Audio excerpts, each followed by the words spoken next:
இன்றைய தினம் கம்யூனிஸ்ட் கட்சி அதனுடைய கட்சி தலைவர் பேசுறார். எடப்பாடி பழனிசாமி எச்சரிக்கிறேன்னு சொல்லி பேசுறார். இவரு நம்மளை எச்சரிக்கிறாராம். இவர் கட்சியே தேஞ்சிக்கிட்டு இருக்குது. தேஞ்சு கட்டரும்பையான கதையா கம்யூனிஸ்ட் கட்சி இருக்குதா இல்லையா என்று தேடி பிடிக்கின்ற அளவுக்கு அந்த கட்சி இருக்குது.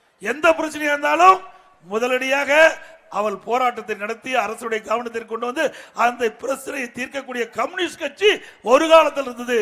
இன்றைக்கு திரு முத்தரசன் போன்றவர்கள் எல்லாம் இன்றைக்கு திமுகவுக்கு அடிமையாகிவிட்ட காரணத்தினால கம்யூனிஸ்ட் கட்சி என்றால் என்ன என்று மக்கள் கேட்கின்ற அளவிற்கு அந்த கட்சி தேய்ந்து போய்விட்டது. கடந்த 2021 தேர்தல், சட்டமன்ற பொது தேர்தல், அந்த தேர்தலில் திராவிட முன்னேற்ற கழகம் கம்யூனிஸ்ட் கட்சி தேர்தலுக்காக செலவழித்ததாக திராவிட முன்னேற்ற கழகம் வெளியிட்டது.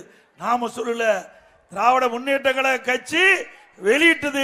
கம்யூனிஸ்ட் கட்சிக்கு இவ்வளவு கோடி கொடுத்தது என்று திமுகவே காட்டி கொடுத்தது இந்த கம்யூனிஸ்ட் கட்சியை.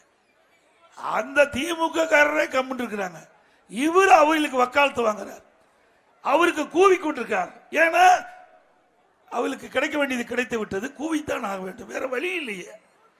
அது மட்டுமல்ல, திரு கம்யூனிஸ்ட் கட்சி நாட்டு மக்களுக்கு எத்தனை பிரச்சனை இருக்குது, விலைவாசி உயர்ந்திருக்கின்றது, அதுக்கு ஏதாவது போராட்டம் நடத்துறீங்களா?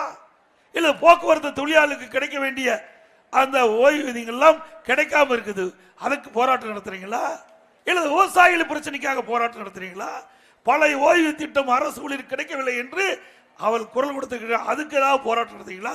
எதுக்குமே போராட்டம் நடத்தாத ஒரே கட்சி இன்றைய தினம் கம்யூனிஸ்ட் கட்சி ஒன்றுதான். ஏன்னா திமுகவுக்கு அடிமையாகிவிட்டது.